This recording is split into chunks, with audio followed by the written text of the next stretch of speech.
എല്ലാവർക്കും ലക്ഷ്മിക്കുട്ടിയുടെ വീഡിയോയിലേക്ക് സ്വാഗതം.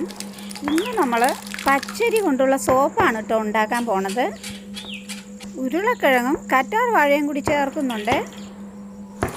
ഒട്ടനവധി ഗുണങ്ങളുള്ള ഈ സോപ്പ് നമ്മുടെ സ്കിന്നിനെ തിളക്കമുള്ളതാക്കി മാറ്റുന്നു. നമുക്ക് വീഡിയോയിലേക്ക് പോകാം. വീഡിയോ ഇഷ്ടപ്പെട്ട എല്ലാവരും ലൈക്ക് ചെയ്യണേ. ഞാൻ കറ്റാർ വാഴ മുറിച്ചോണ്ട് വരട്ടെ. അനന്യ അമ്മൂമ്മയുടെ അടുത്ത് വന്നതാ.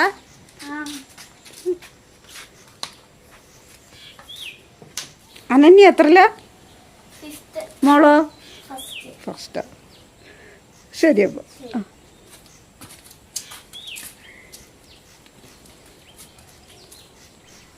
ഇത് കണ്ടോ, ഡ്രാഗൺ ഫ്രൂട്ടിൻ്റെ തൈയാണേ. ഇത്രയായി.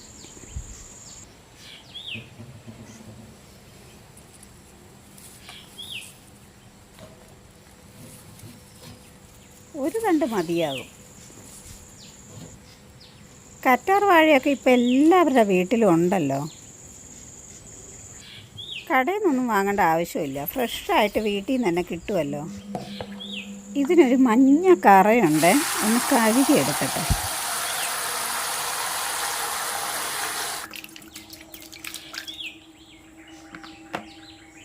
ഒരു ഉരുളക്കിഴങ്ങ് മതി.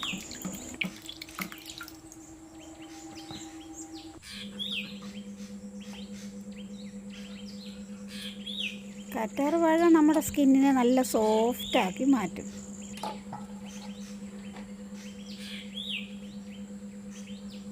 സ്പൂണ് കൊണ്ട് എടുത്താലേ പെട്ടെന്ന് കിട്ടും.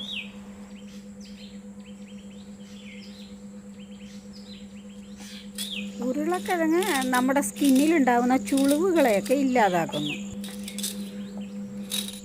കറ്റാർ വാഴയും ഉരുളക്കിഴങ്ങും നമ്മുടെ സ്കിന്നിൽ എണ്ണമയമുണ്ടെങ്കിൽ അതൊക്കെ അകറ്റി നല്ല തിളക്കവും സോഫ്റ്റുമാക്കി മാറ്റുന്നു. ഇതൊന്ന് നന്നായി അരച്ചെടുക്കട്ടെ. ഇനി ഇതൊന്ന് അരിച്ചെടുക്കണം, എന്നാൽ സോപ്പ് നല്ല സോഫ്റ്റായിരിക്കുള്ളൂ.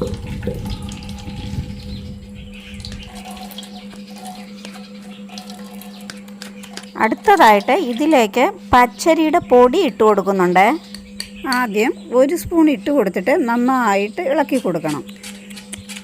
അതിനുശേഷം അടുത്ത ഒരു ടീസ്പൂൺ കൂടെ ഇട്ട് കൊടുക്കാം. എന്നിട്ട് കട്ട പിടിക്കാതെ നന്നായിട്ടൊന്ന് ഇളക്കി കൊടുക്കണം. ഞാൻ പച്ചരി വെള്ളത്തിൽ കുതിർത്ത് നന്നായി പൊടിച്ചെടുത്തതാണ് കേട്ടോ. അടുത്തതായിട്ട് ഇതിലേക്ക് ഒരു വൈറ്റമിൻ ഇ ഗുളിക കൂടി ചേർക്കുന്നുണ്ട്. ഇത് നമ്മുടെ സ്കിന്നിനെ യുവത്വം നിലനിർത്താൻ സഹായിക്കുന്നു. ഇതെല്ലാവർക്കും അറിയാവുന്ന കാര്യമാണല്ലോ.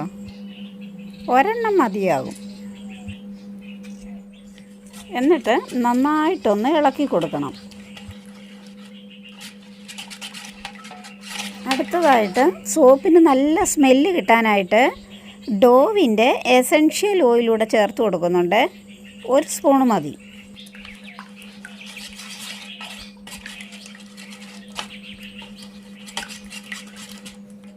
അടുത്തതായിട്ട് സോപ്പിൻ്റെ ബേസ് ഒന്ന് മുറിച്ചെടുക്കണം. ഇത് ഗ്ലിസറിൻ ചേർന്ന സോപ്പ് ബേസാണ്, അതുകൊണ്ട് നമുക്ക് ഗ്ലിസറിൻ ചേർക്കേണ്ടതില്ല. ഒന്നുകൂടെ ചെറിയ പീസാക്കി മുറിച്ചെടുക്കട്ടെ, എന്നാലേ പെട്ടെന്ന് മെൽറ്റായി കിട്ടും.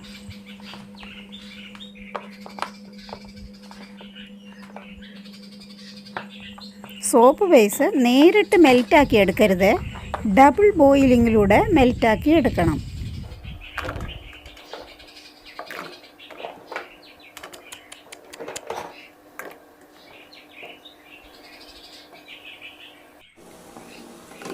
മെൽറ്റായിട്ടോ.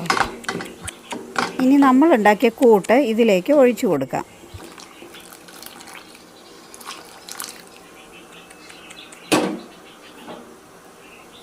എന്നിട്ട് നന്നായിട്ടൊന്ന് ഇളക്കി കൊടുക്കാം.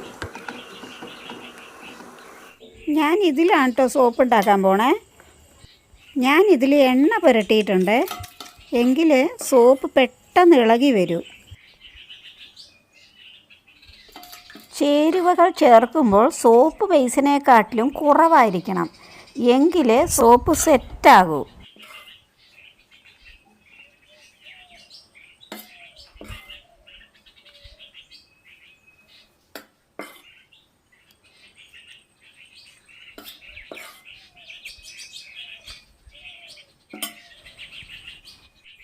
ഇതിലേക്കൊന്ന് ഒഴിച്ചു കൊടുക്കാം.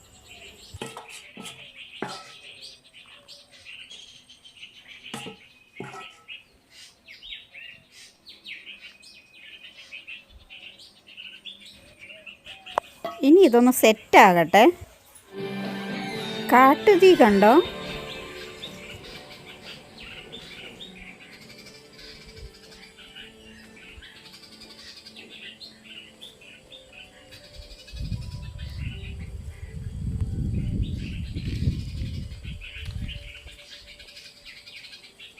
മണിക്കൂറിനുള്ളിൽ വിനയനെ കണ്ടുപിടിക്കുമെന്നാണ് എനിക്ക് തന്നിരിക്കുന്ന വാക്ക്.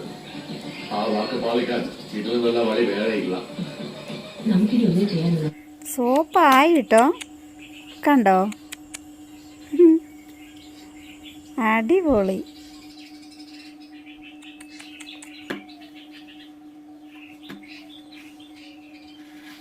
ഇനി ഇതൂടെ നോക്കാം. സൂപ്പർ. ഈ സോപ്പുകൾ പ്ലാസ്റ്റിക് കവറിലിട്ടിട്ട് നന്നായി പൊതിഞ്ഞ് വെക്കണേ, അല്ലെങ്കിൽ അത് കട്ടിയായി പോവും. ഇങ്ങനെ ആകുമ്പോൾ എത്ര നാൾ വേണമെങ്കിലും നല്ല സോഫ്റ്റായി ഇരുന്നോളും. കണ്ടോ? ഇതേപോലെ ഞാൻ ഈ സോപ്പ് ഉപയോഗിച്ച് നോക്കിയിട്ടോ, നല്ല റിസൾട്ടാണ്. എല്ലാവരും ഒന്ന് ഉണ്ടാക്കി നോക്കണേ. വീട്ടിലുള്ള ചേരുവകൾ മാത്രം മതിയല്ലോ. സോപ്പ് പതയുന്നുണ്ടോ എന്ന് നോക്കാം.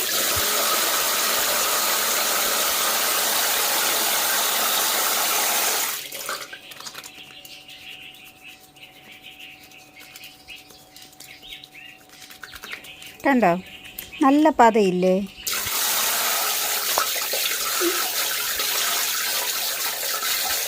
ശരി, അപ്പോൾ അടുത്ത വീഡിയോയിൽ കാണാം. പാപ്പി എന്നാ വാ എന്നാ